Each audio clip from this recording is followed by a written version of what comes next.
Assalamualaikum warahmatullahi wabarakatuh. Waalaikumsalam warahmatullahi wabarakatuh. Halo teman-teman semua, kembali lagi di podcast dengan FKG Unhas yang dimana tentunya pada hari ini kita bersama sang narasumber yang tentunya sangat menginspirasi teman-teman keluarga mahasiswa dan juga mahasiswa-mahasiswa di seluruh Indonesia tentunya. Pertama-tama saya akan memperkenalkan diri.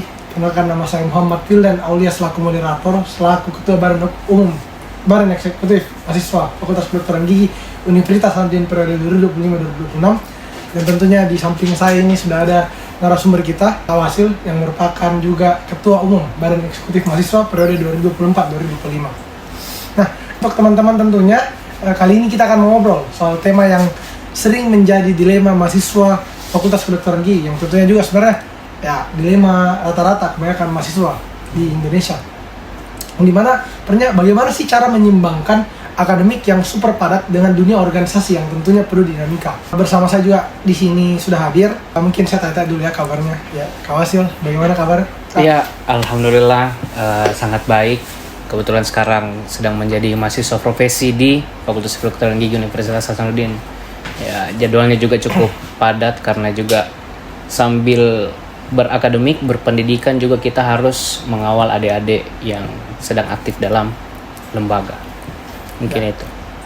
Jadi itulah tadi sedikit profil singkat terhadap dari narasumber yang tentunya seperti teman-teman tadi dengar bahwa Kak Wasil ini merupakan salah satu mahasiswa profesi di Fakultas Kedokteran di Universitas Hasanuddin, yang dimana seperti yang saya sebutkan tadi sebelumnya bahwa Kak Wasil ini merupakan ketua BEM juga pada zamannya, yang pastinya teman-teman ini sudah tahu sudah memiliki pengalaman di dunia berkepanitiaan yang sangat banyak, organisasi, dan juga tentunya Kak Wasil ini bisa dikenal karena tadi sudah di tahap profesi yang dimana bisa menjalankan keduanya yang sangat baik. Nah, sebenarnya mungkin dari teman-teman ini Kak ada yang mau tanya, keluarga mahasiswa dan tentunya juga mahasiswa bertanya, sebenarnya apa sih yang menjadi motivasi atau pemicu awal sehingga Kak Wasil ini bisa atau mau terjun ke akademik dan juga lingkungan organisasi di sekaligus?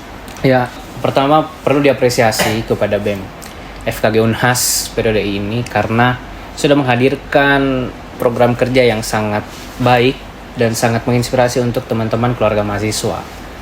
Terus yang dibahas ini bagaimana cara menyeimbangkan antara organisasi dan akademik. Jadi tujuan saya awalnya di dalam bermahasiswa di Fakultas Kedokteran Gigi Unhas itu memang saya dari awal itu suka bersosialisasi, suka ngobrol dengan teman-teman. Terus ya pada akhirnya juga ya untuk menyibukkan diri karena saya juga merantau. Ya untuk menyibukkan diri ya saya aktif dalam berkepanitiaan baik di lembaga internal maupun eksternal. Mungkin itu sih niat awal saya karena memang saya suka bersosialisasi.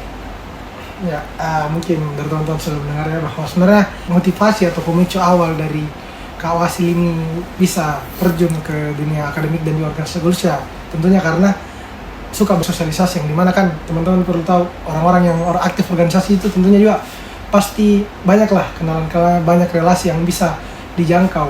Jadi mungkin itulah tadi memang tujuan awalnya.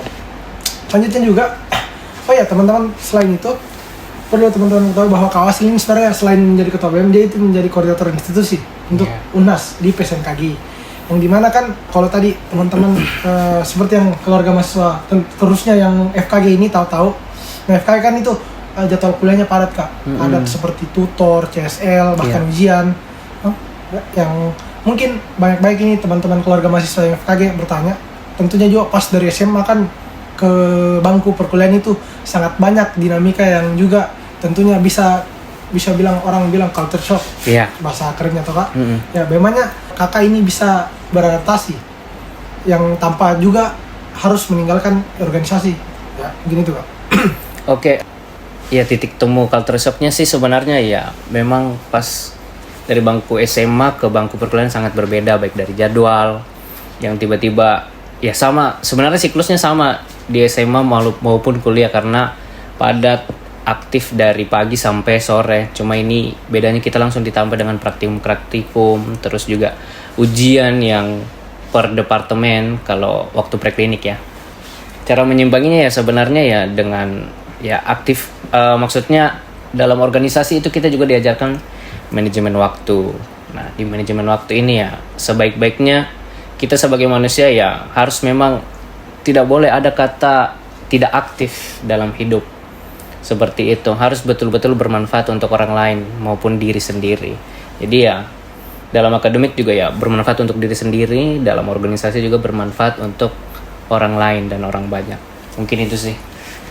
Ya, jadi seperti tadi yang Kak Wasnil sampaikan, bahwa sebenarnya kita sebagai mahasiswa ini ya tentunya harus juga bermanfaat, baik itu dengan teman-teman sendiri, bahkan untuk orang lain juga tentunya.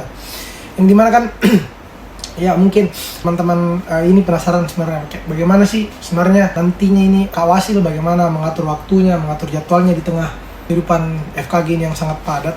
Yang tentunya kan tadi salah satunya itu ya manajemen waktu, yang dimana memang di organisasi itu kita diajar untuk manajemen waktu toh.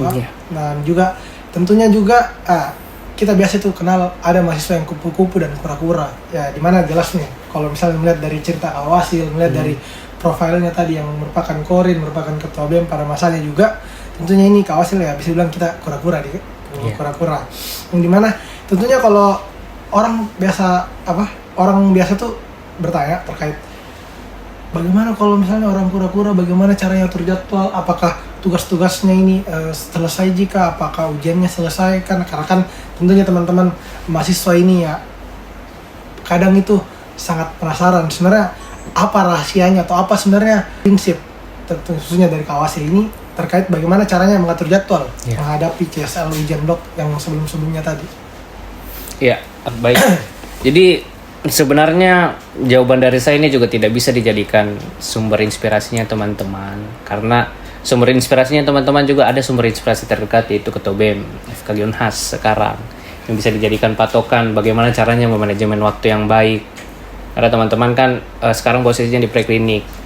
Kalau saya itu dalam manajemen waktu itu saya memakai rule of 5 minutes, yang dimana tiap 5 menit itu selalu kita kerjakan sesuatu yang menurut kita kecil, seperti cuci piring kah, perbaiki kamar tidur kah, dalam waktu 5 menit.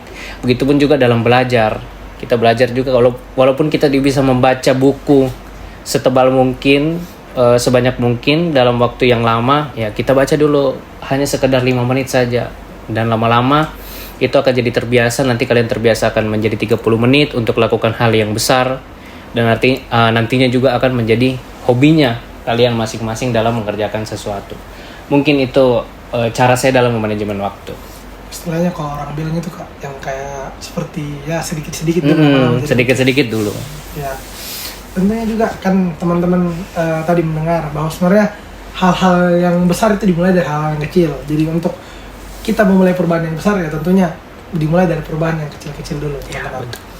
Ya, selanjutnya terkait bagaimana sebenarnya untuk tetap menjaga semangat, tetap menjaga performa, tetap juga menjaga, kalau orang bilang itu biasa kayak kesehatan mentalnya itu agak goyah misalnya, atau mental breakdown, kena mental istilahnya kalau zaman sekarang. Sebenarnya mungkin kakak bisa sharing-sharing sedikit sebenarnya bagaimana cara kakak kalau bisa bilang orang biasa refreshing untuk bagaimana cara untuk tetap semangat di dalam menjalankan kehidupan sebagai mahasiswa yang aktif di akademik maupun juga aktif di organisasi. Ya sebenarnya kalau misalkan ada namanya kejadian ya seperti mental breakdown terhadap mahasiswa, memang sebenarnya wajar, karena penelitian saja tenaga kesehatan itu 95% tenaga kesehatan, terutama dokter gigi, itu dia mengalami yang namanya fase burnout. Itu menurut penelitian. Ya ketika menjadi mahasiswa preklinik saja belum siap, ketika nanti menjadi tenaga kesehatan kedokteran dokter gigi, bagaimana nantinya harus memang dipersiapkan dari awal mentalnya. Terus bagaimana caranya kita agar tidak burn out, tidak mental breakdown, kita harus selalu sediakan 1 hari dalam 1 minggu untuk full refresh diri. Harus itu. Karena kalau kita tidak kembali ke diri kita masing-masing, ya bagaimana caranya kita harus berperform untuk orang lain, seperti itu. Harus memang ada 1 hari full untuk diri kalian masing-masing. Seperti itu kalau dari saya.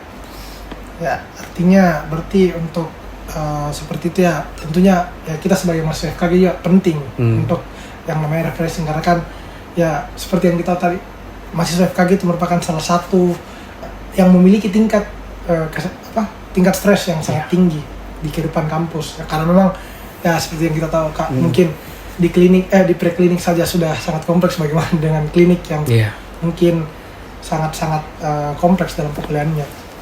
Tapi kalau misalnya ditanya Pak soal apakah kakak ini pernah merasa jenuh kah, atau mungkin bisa dibilang lelah atau letih, kalau bisa orang bilang 5L, lemah letih lesu. Nah, apakah kakak itu pernah rasa kayak aduh sudah capek ini, atau kayak aduh apa berhenti aja ya, kayak gitu-gitu?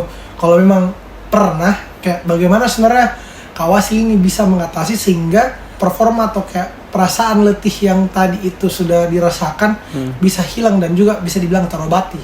Ya mungkin kakak bisa sharing-sharing untuk teman-teman yang menonton ini. Mungkin teman-teman juga yang menonton ini sedang merasa letih ataupun juga lagi demotivasi untuk berorganisasi ya, dan kebetulan dengar ya, mungkin bisa dengar dari Wasil. Iya, sejujurnya ya untuk manusia itu dalam mengalami fase 5L yang seperti tadi Willow bilang, itu sebenarnya hal yang sangat wajar.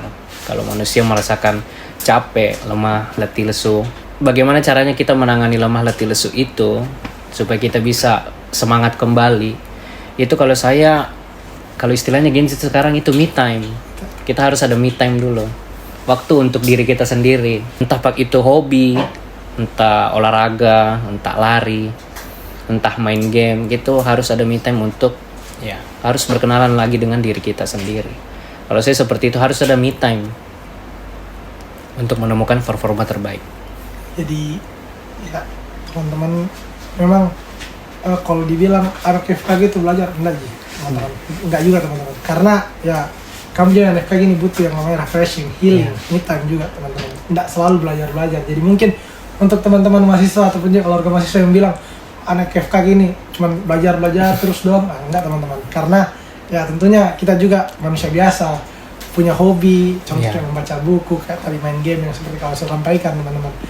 Jadi mungkin sangat menarik teman-teman bahwa motivasi awal sehingga Kak Wasil bisa terjun ke dunia organisasi, hingga bagaimana kalau Kak Wasil memanage, apakah sempat lelah pada saat menjalankan, atau misalnya bisa bilang demotivasi pada saat menjalankan perkuliahan ataupun organisasi.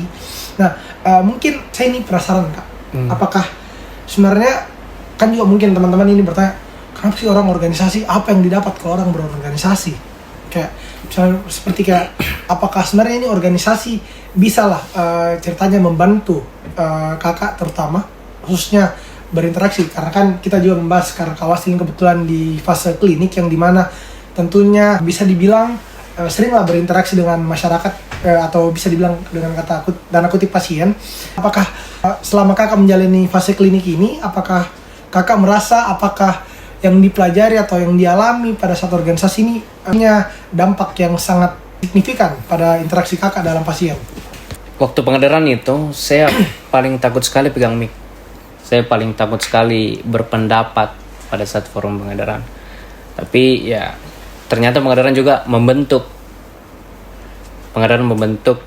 mahasiswa-mahasiswa yang di kader itu agar bisa aktif baik di dalam forum, aktif di dalam organisasi, yang buktinya membuat saya sampai sekarang ya bisa aktif berbicara di depan mahasiswa-mahasiswa yang banyak ya, karena proses dari pengedaran itu. Tentunya dalam berbicara itu juga ada metode pengajarannya juga ternyata di organisasi. Bagaimana public speaking yang baik, terus ya itu juga menimbulkan komunikasi yang baik dan efektif untuk orang-orang, bagaimana komunikasi kita dengan pasien. Nah itu juga terjalankan. Jadi istilahnya teorinya sudah kita dapatkan di organisasi, aplikasinya pun kita sudah dapatkan di organisasi. Nah sekarang saya aplikasikan di saya sebagai mahasiswa koas, bagaimana komunikasikan, bagaimana penyakit-penyakit pasien, bagaimana edukasi-edukasi yang baik untuk pasien, ya, seperti itu. Dan ya alhamdulillah karena organisasi bisa mengajari hal-hal yang seperti itu. Ya itu juga mungkin menjawab pertanyaan teman-teman terkait sebenarnya apakah pengadilan itu menghambat atau pengadilan itu hanya bisa dibilang media untuk berbelanja. Sebenarnya tidak teman-teman. Seperti yang tadi Kak Wasil yang bahkan pernah menjadi orang yang mengikuti pengadilan tersebut, ya teman-teman dengar bahwa Pengadaran itu mengajarkan kita public speaking, mengajarkan kita bagaimana ujian waktu, tentunya juga yang dimana pastilah dengar-dengar sebelum mungkin ini Kak, terusnya untuk mahasiswa baru ini yang benar-benar pengadaran itu kita mungkin bakal diituin ya. Mungkin teman-teman ya bisa menyimpulkan sendiri terkait penjelasan yang disampaikan dari Kak Wasil tadi. Ya, mungkin bermain games dulu teman-teman. Oke. Mungkin karena tadi kita membahas terkait salah satu mitos yang mungkin sangat tersebar di kalangan mahasiswa bahwa pengadaran itu sangat menghambat mungkin pengadaran yang bisa kayak ajang perpeloncoan. Ya, ini kita membahas segmennya namanya ini mitos atau fakta. Oke. Yang dimana nanti saya sebagai moderator akan melontarkan beberapa pernyataan ya mungkin tentunya menurut Kak Wasil ini itu mitos atau fakta di kalangan mahasiswa. Ya mungkin juga teman-teman bisa menyimpulkan sendiri juga di kolom komentar. Kalau misalnya teman-teman pendapat sendiri ya silakan komentar juga tentunya di kolom komentar nantinya. Ya mungkin kita yang pertama terkait kalau kita mau lulus cepat di FKG jangan ikut organisasi. Nah bagaimana kalau kakak melihat pernyataan tersebut? Mitos kalau saya. Karena banyak inspirasi kita yang aktif juga organisasi, dia juga lulus cepat dalam akademik. Contohnya juga ada mantan ketua umum BEM FKG Unhas angkatan 2016 ya. Lulus tepat waktu menjadi dokter gigi dan meraih peringkat kedua nilai tertinggi CBT ujian kompetensi kedokteran gigi nomor 2 di Indonesia ya. Terus banyak inspirasi kita yang baik mantan ketua organisasi, ketua lembaga, dia sudah lulus cepat, dia aktif berkarir baik di politik, dia aktif sebagai akademisi. Banyak sumber-sumber inspirasi kita yang dulunya aktif dalam organisasi, aktif juga dalam akademik. Nah itu teman-teman bisa jadi contoh, bisa jadi acuan, bisa jadi patokan lah istilahnya, sumber inspirasinya teman-teman. Bagaimana senior-senior kita selain aktif organisasi, aktif juga dalam akademik. Nah itu yang harus teman-teman contohi. Seperti itu. Berarti untuk pernyataan pertama ya jelas mitos ya. Jadi mungkin teman-teman kalau ada pendapat ya silahkan komentar terkait pernyataan yang pertama. Selanjutnya pernyataan kedua, apakah anak organisasi ini biasanya tertinggal materi perkuliahan? Kalau saya mitos, karena pendapatnya tadi itu anak organisasi selalu ketinggalan materi perkuliahan, itu justru kita merasa tidak tertinggalan sama sekali. Justru kita lebih upgrade istilahnya, karena selain materi-materi perkuliahan yang diajarkan di perkuliahan, materi-materi akademik yang diajarkan di perkuliahan, kita juga di organisasi juga pelajari kembali materi-materi di perkuliahan, bahkan sampai materi CSL kita ajari, kita diskusi dengan teman pengurus, terus kita bahkan adakan program kerja juga di BEM, itu program anti DO yang dimana materi-materi tenteran mengenai materi-materi perkuliahan, yang dimana senior-senior kita yang isi sebagai pemateri di situ. Seperti itu. Ya teman-teman, jelas lah kalau untuk anak organisasi ya tentunya mitos materi kuliah, karena kan seperti yang tadi disampaikan ya, bahkan di BEM pun kami memiliki program kerja untuk memastikan bahwa seluruh keluarga mahasiswa, bahkan bukan cuma pengurus teman-teman, seluruh keluarga mahasiswa terkhususnya di FKG ini bisa mendapatkan materi-materi yang mungkin bisa dibilang tidak diajarkan di bangku perkuliahan teman-teman. Next, untuk pernyataan yang ketiga, aktif organisasi ini bisa berdampak kesiapan menghadapi pasien. Fakta, saya bilang tadi, saya sebelumnya itu tidak bisa berbicara dengan orang banyak. Bahkan saya kaku kalau berbicara dengan orang baru. Ketika organisasi ini mengajarkan hal-hal yang bagaimana komunikasi secara efektif, ya buktinya saya aplikasikan pada saat saya mengikuti bakti sosial, pada saat saya sekarang berkuliah profesi, koas, bagaimana komunikasi dengan pasien secara efektif, sehingga ya edukasinya bisa terajarkan dengan jelas kepada pasien. Ya, itulah tadi teman-teman ya, fakta. Ya mungkin juga teman-teman yang mungkin sampai sekarang ini dalam dengar podcast kali ini merasa kayak, waduh kayaknya kasusnya sama nih dengan Kak Wasil, yang contohnya malu berbicara dengan hal yang umum ya. Mungkin coba teman-teman gali lagi lebih dalam, aktif di organisasi teman masing-masing, baik itu BEM fakultas atau juga lembaga-lembaga mahasiswa teman-teman di dunia perkuliahan. Selanjutnya, ini nih agak seru nih, yang keempat. Anak FKG itu harus fokus akademik aja, atau anak FKG itu harus belajar aja, nggak perlu aktif di luar atau kerja yang lain. Ya bagaimana menurut kakak? Kalau menurut saya mitos, karena kalau kita hanya aktif berakademik saja, sementara ya untuk nilai keaktifan di luar akademik saja sekarang sudah diprogram menjadi blok, yaitu MKPK, yang dimana diusung oleh Rektorat Universitas Hasanuddin, Direktorat Universitas Hasanuddin, yang dimana ya teman-teman juga harus aktif selain ya non perkuliahan, teman-teman harus aktif dalam kegiatan non akademik, baik itu mengejar prestasi seperti ikut ber-PKM, terus ikut juga lomba-lomba, ikut lomba olahraga maupun seni. Ya, teman-teman memang harus aktif seperti itu, karena selain aktif mengikuti PKM, aktif mengikuti lomba-lomba, teman-teman juga bisa mendapatkan relasi sehingga teman-teman siap dalam dunia kerjanya nanti. Kalau saya seperti itu. Ya jelas ya teman-teman, bahwa sebenarnya anak FKG itu ya mungkin ini pesan kepada teman-teman yang di luar, tentunya khususnya ini yang di luar ranah fakultas kedokteran ya. Kita ini anak fakultas kedokteran gigi ya, mungkin juga anak fakultas kedokteran bisa bantu kita sampaikan pendapat teman-teman di kolom komentar bahwa sebenarnya kita ini anak kedokteran gigi ya bukan cuman ajar doang yang kami tahu. Kayak bukan cuman, jangan sampai karena brandingan fakultas kedokteran gigi atau fakultas kedokteran ya kita dibilang oh belajar doang, belajar. Enggak teman-teman, jelas kami juga yang namanya mahasiswa, anak muda juga, sama seperti teman-teman yang nonton, mungkin kami juga perlu yang namanya healing, maupun juga tentunya menguasai beberapa soft skill ya teman-teman, untuk tentunya juga membantu untuk memperluas relasi kami. Selanjutnya yang kelima terkait organisasi di FKG hanya sekedar formalitas, tidak berpengaruh kepada dunia kerja khususnya kedokteran gigi. Mungkin Kak. Kalau saya mitos, karena organisasi di dalam internal FKG itu sangat berpengaruh dalam dunia kerja. Buktinya, misalkan kalau kalian sudah lulus, kalian ingin membuka klinik, terus relasi-relasi yang terjalin dari lembaga pun kalian bisa menyaring bagaimana brandingnya klinik kalian sehingga pasien-pasien mau berobat di kliniknya kalian. Mungkin ketika kalian sudah lulus nanti. Terus juga banyak bisa dari relasi ini banyak bisa terjalin, baik kerjasama, bagaimana caranya membuat klinik, atau kerjasama diinvestasikan kliniknya kalian ketika kalian sudah lulus nanti menjadi dokter gigi.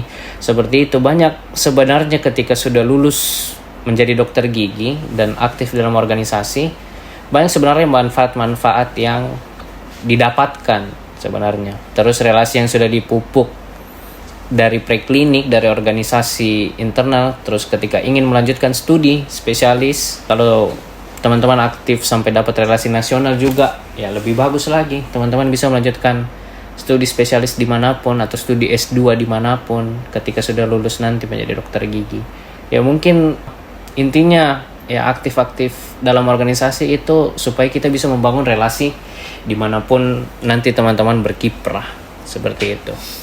Ya mungkin juga teman-teman kayak apakah kira-kira kalau tadi kita bilang berpengaruh kepada dunia kerja, terus kayak klinik-klinik, ya mungkin kita bisa kasih kayak contoh, misalnya sosok figur yang teman-teman tahu ini, yang kawan juga tahu, dia itu aktif juga di organisasi pada mahasiswanya, dan sekarang ini contoh dia sangat sudah berkiprah lah, contoh kayak seperti menjadi dekan atau punya klinik sendiri. Mungkin kawan punya kayak sosok figur gitu. Kalau sumber inspirasi ya, alumni Fakultas Kedokteran Gigi sebenarnya banyak sekali yang aktif dalam organisasi, terus ketika sudah lulus berkiprah sangat jauh. Tidak bisa saya sebutkan satu persatu.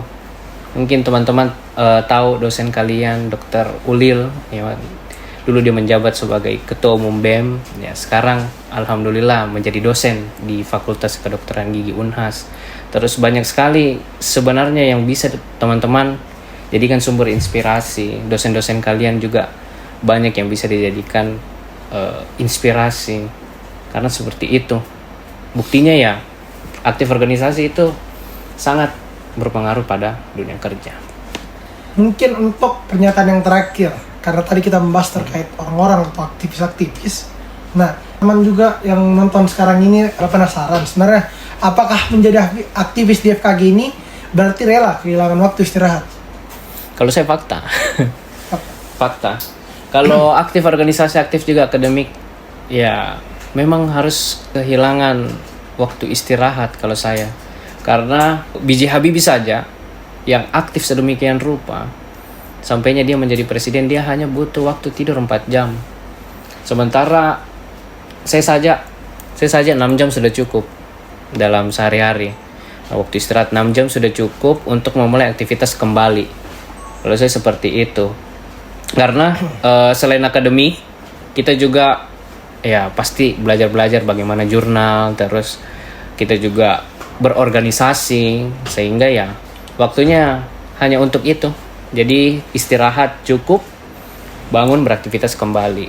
Ya, itulah tadi bahwa terkait segmen mitos atau fakta yang terakhir juga akan dengan apakah rela kehilangan waktu istirahat? Ya mungkin bukan diksi kehilangan, mungkin Iya. ya, mungkin berkurang sedikit.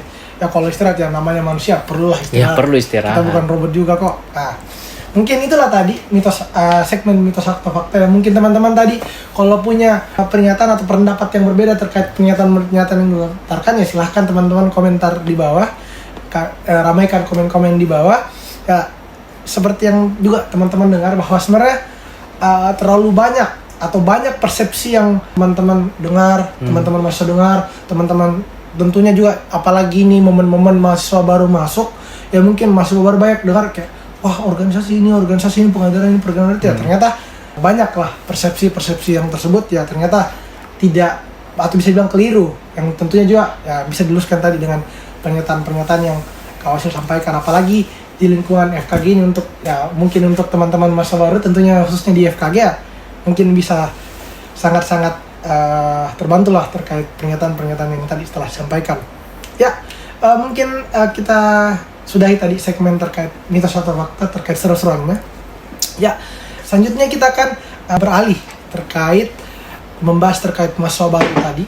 Ya, banyak tentunya juga teman-teman mahasiswa baru ini Kak, apalagi saya pas mahasiswa baru ini takut, apalagi istilahnya bilang wah cutting ini begini, cutting gini, cutting gitu. Banyaklah istilahnya informasi-informasi yang saya dapatkan yang tentunya juga lebih kayak apalagi kita kalau misalnya lagi booming di Makassar itu kalau orang bilang kanda karca ya mungkin banyak teman-teman ini khawatir wah apakah bentukan senior di UNAS apa BFKG kayak gini ya kayak gitu-gitu ya mungkin menjawab terkait fenomena tersebut khususnya untuk mahasiswa baru yang takut ikut organisasi karena khawatir mungkin tertinggal akademiknya kah, khawatir apakah pengadarannya mungkin seperti bisa menghambat terkait kehidupan perkuliahan. Nah, mungkin kakak ini punya pesan terkait fenomena yang berlaku sekarang. Mungkin. Iya, saya taruhan 100% saya mendampingi Ketua BEM, Wilo.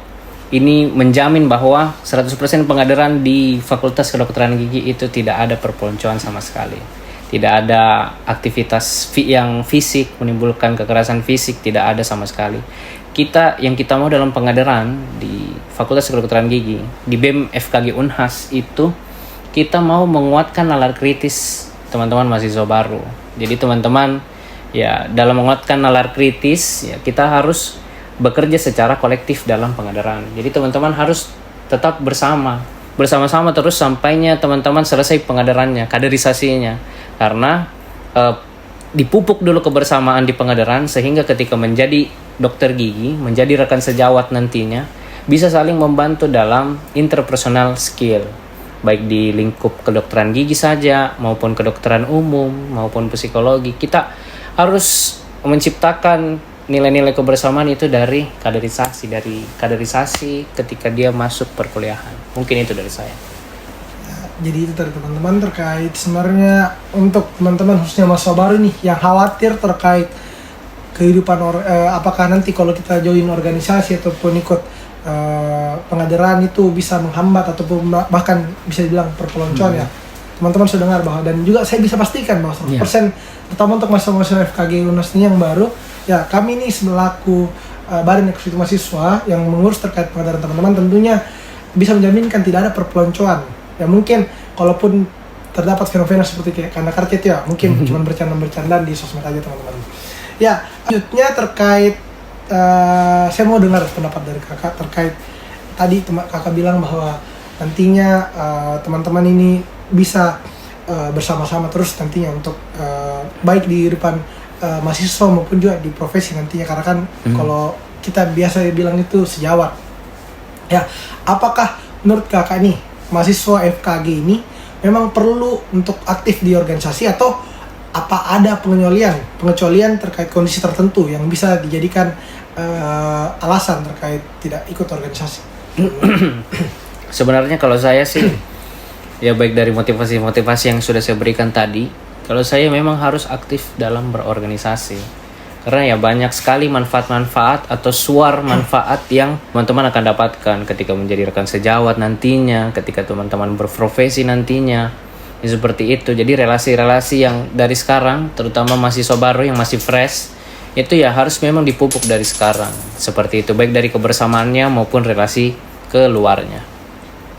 Ya, jadi teman-teman yang mungkin kalau misal bertanya terkait apakah mengenal teman-teman itu penting atau enggak, ya tentunya sangat-sangat penting teman-teman. Buka banyak ruang relasi kepada teman-teman mahasiswa baru ataupun juga teman seangkatan itu sangat-sangat penting tentunya, karena kan ya kalau misalnya di dalam kehidupan kampus tentunya siapa lagi yang menolong kita selain teman angkatan kita di fakultas. Nah, pertanyaan selanjutnya, tadi Kak Wasil ini merupakan mahasiswa klinik, yang artinya kuliah itu dominannya itu di Kandea, di RSGMP Unhas. Nah, artinya perjalanan RSGMP ke kampus itu tentunya sangat-sangat bisa dibilang. Nah, mungkin menurut kakak bagaimana sebenarnya ini menjawab dalam menanggapi hal tersebut?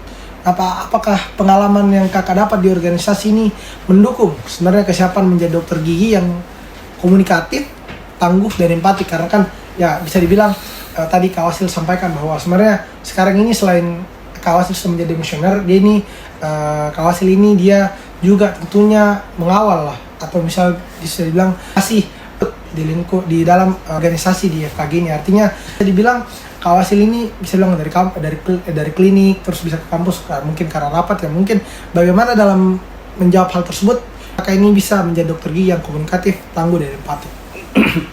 Ya, aktif organisasi ya. Seperti itu yang diajarkan oleh senior-senior itu ketika menjadi dokter gigi ya sangat berpengaruh nantinya. Menjadi dokter gigi yang komunikatif, terus apa lagi? Tangguh dan juga empati. Ya, tangguh dan juga empati. Ya, itu memang sudah diajarkan baik dari pengaderan maupun ketika saya masih mengurus lembaga. Itu selalu diberikan nasihat-nasihat, masukan-masukan, motivasi-motivasi dari senior-senior yang mendampingi saya. Mungkin itu. Jadi itu menjadi bekal ketika sudah lulus nanti, banyak bekal-bekal yang saya dapatkan dari organisasi. Seperti itu.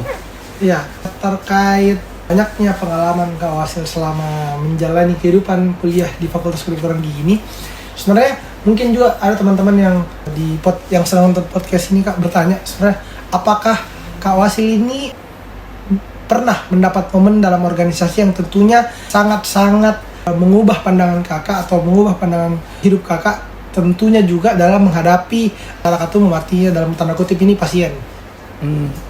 Momen dalam organisasi ya seperti yang saya jelaskan tadi ya, materi-materi komunikasi yang efektif ini memang diajarkan sejak dalam pengaderan. Terus bagaimana kecerdasan emosional, bagaimana kita memahami pasien, seperti itu. Jadi sangat-sangat bisa diaplikasikan baik daripada pasien maupun ke orang lain yang ada dalam akademik, seperti itu. Berarti dalam bisa dibilang ya sangat banyak momen lah tentunya Kak dalam kehidupan organisasi banget ini, sehingga bisa membentuk Kak Wasil yang sampai sekarang ini berada di depan kamera teman-teman ini.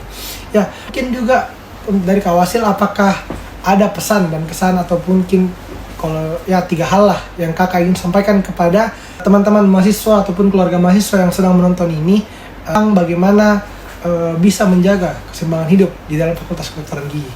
Iya, untuk pesan-pesan teman-teman yang sedang menonton, dalam menjaga keseimbangan hidup, bagaimana teman-teman bisa memanajemen dirinya teman-teman, itu harus ada dalam dirinya teman-teman. Kalau bukan dari dalam dirinya teman-teman, tidak akan bisa berubah orang tersebut. Bagaimana tidak bisa berubah teman-teman. Jadi memang harus ada niat dari dalam dirinya teman-teman. bagaimana bisa memanajemen diri, bagaimana bisa aktif akademik, bagaimana bisa aktif dalam organisasi, sehingga itu bisa menjadi bekal di kemudian hari. Seperti itu. Jadi ya mungkin teman-teman ya pesan-pesan atau mungkin juga pengalaman-pengalaman yang Kawasil sharing ini ya tentunya kalau misalnya dipastikan apakah 100% bisa mengubah pandangan teman-teman, tentunya tidak, karena yang tentunya sangat berperan kepada perubahan teman sekalian ya tentunya dari diri teman-teman sendiri. Ya mungkin apa yang kami sampaikan berdua di sini dari saya dan juga Kawasil tentunya bisa menjadi bahan pertimbangan teman-teman, dan tentunya pasti ya kalau kembali ke teman-teman, apakah teman-teman ini berani untuk keluar dari zona nyaman teman-teman, berani untuk hal-hal yang baru, berani untuk membuktikan sebenarnya. Kalaupun juga teman-teman tadi mendengar terkait mitos suatu fakta ya, teman-teman bisa buktikan sendiri. Teman-teman bisa mengikuti pengajaran ataupun organisasi teman, lembaga kemasan teman-teman di fakultas atau kampus masing-masing.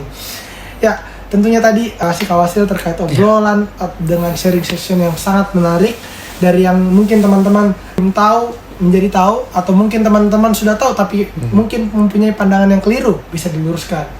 Nah, dari yang mungkin juga masih bingung apakah bagaimana hal-hal tersebut, ya sekarang jadi tidak bingung lagi karena telah digambarkan atau telah tadi dilakukan sharing session. Ya, mungkin teman-teman juga ada beberapa pesan yang saya simpulkan terkait ya teman-teman dengar tadi ya, bahwa sebenarnya dalam membagi waktu itu terkait itu sebenarnya membagi waktu itu bukan sebenarnya terkait bagaimana kita ini mengikuti sesuatu tapi meninggalkan yang lain, tapi sebenarnya membagi waktu ini kita belajar terkait teman-teman ini sadar terkait prioritas dan makna dari sesuatu tersebut.